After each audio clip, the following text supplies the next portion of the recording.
So have you tried to set boundaries, but was met with a lot of resistance? It felt really uncomfortable. You felt like you were doing something wrong, and you started doubting yourself because people started accusing you of being mean or selfish, or questioned your motivations and started accusing you. And so you started doubting yourself. Well, that's why I want to talk about part 2 of boundaries today. And 3 key things I want to talk about. One is that boundaries are for you, not for them. 2, when you start setting boundaries, you're going to be met with lots of resistance, lots, from everyone around you with whom you're trying to set boundaries. And 3, you're going to need a lot of support. So you'll need a support network. So let me talk about point number 1. So boundaries is designed for you, not to keep other people out or control other people. It is designed for you to live out your core values, live according to what is most important to you, and like I said in my previous video, to respect yourself and to respect your needs, your wants, and to stand up for them. And that's what it's all about. So that leads to point number 2, which is when you start setting boundaries, people with whom you're trying to set boundaries are going to resist you. They're not going to say, oh, I'm so glad you finally set these boundaries because I always wondered where you stood on these things. Instead, they're going to treat you like something is wrong with you. Why are you doing this all of a sudden? Are you going through a midlife crisis? Are you having a bad day? They're going to accuse you of being unreasonable, being selfish, being mean. They're going, if you're a believer of your faith, they're going to say, what kind of Christian would do such a thing? You know, Jesus came to love and accept everyone. He helped everyone. These are the things that's going to cause you to start doubting yourself. So don't do that. And the people who are most guilty to resist you and gaslight you and make you feel something's wrong with you are the people most closest to you, ironically. So they may be your mother, your father, your spouse, even your kids. Okay? They know who you are. There's a history, right, with you and them. And if you're like me, you've allowed a lot of bad behavior to happen in your life. And you did not stand up to say, this is not what I want in my life. And then said, you know, you did not set a line in the sand to say, if you cross this line, I'm just going to not be able to have the kind of relationship that I want with you, or maybe you want with me, or whatever, you know, that line is for you. You know, if someone lies to you repeatedly, how are you to trust them? So it makes no sense for you to allow the same level of intimacy or relationship. It makes no sense. It just shows that we're weak.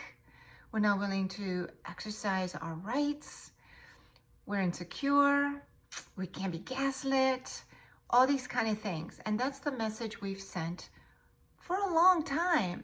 This is a good place to talk about why people resist. And the reason is, if we've allowed people behaviors that were not acceptable for us, but we allowed it, we've given them control over us. All they have to do is say a phrase or look a certain way or challenge us, and we typically walked back, or we just, you know, gave in. So when we no longer allow someone to be in control over us, well, they're going to resist, because they're going to not like not having that level of control they had before. So you can't blame them when they start questioning you, right? Like, why are you doing this? Something's wrong with you. And during this time when we're being challenged by family members, it can be a bit scary and it might frighten us because we don't want to lose those relationships that are so important to us, right? And so they may threaten that they'll never see us again. I don't want any relationship with you. They may guilt us and threaten that relationship. It'll be very tempting to walk back and return to our old habits and old ways of interacting with them and just give in to what they want. But it will be very important during this very critical time, rubber meets the road time, it's what I call it, to stay the course. I guarantee you, most family members are not going to turn their back on you forever. It's going to be a battle of the wills is what it is. So the key message that I want you to take away is that you got to almost have a deaf ear towards those type of criticisms. And what helps us to do that is to identify our core values.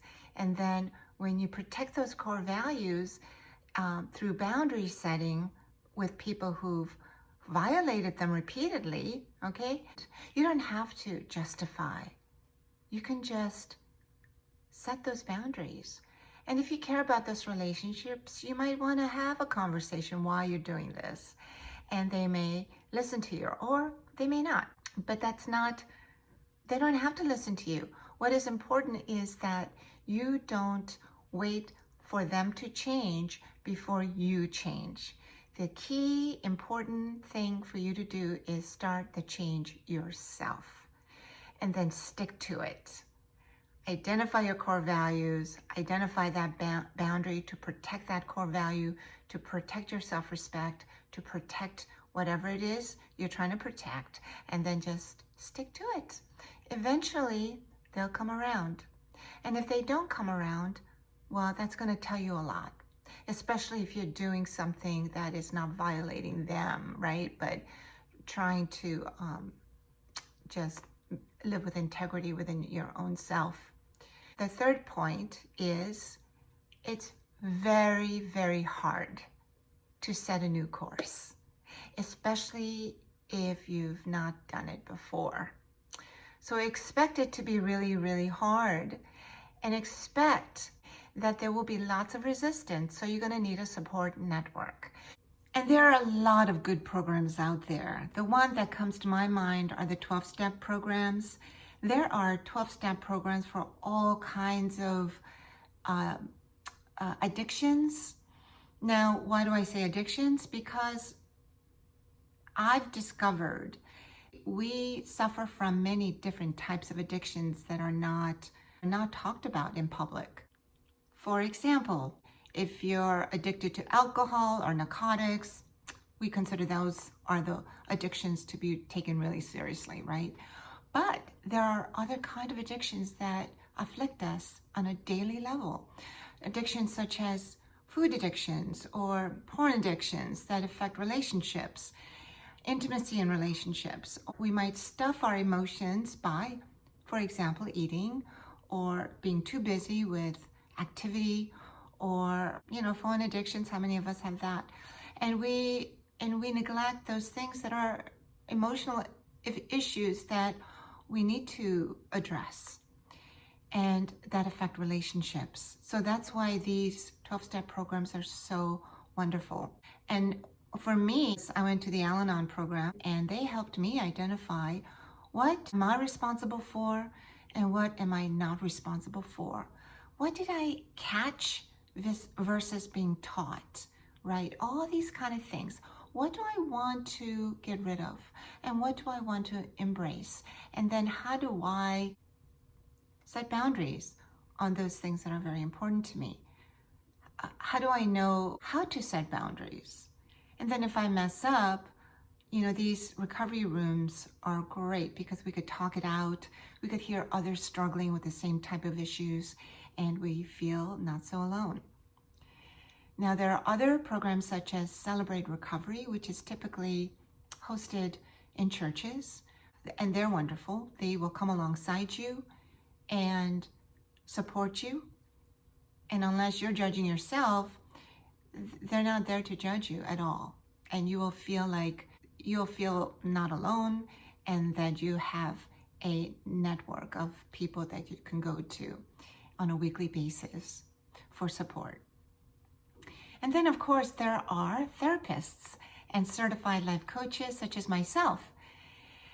And I personally would love to have a discussion with you if you're interested in having a no-cost discovery call. And if you're interested, go to my website and schedule a session. Well, I hope this video has encouraged you. And until my next video, I wish you peace and hope.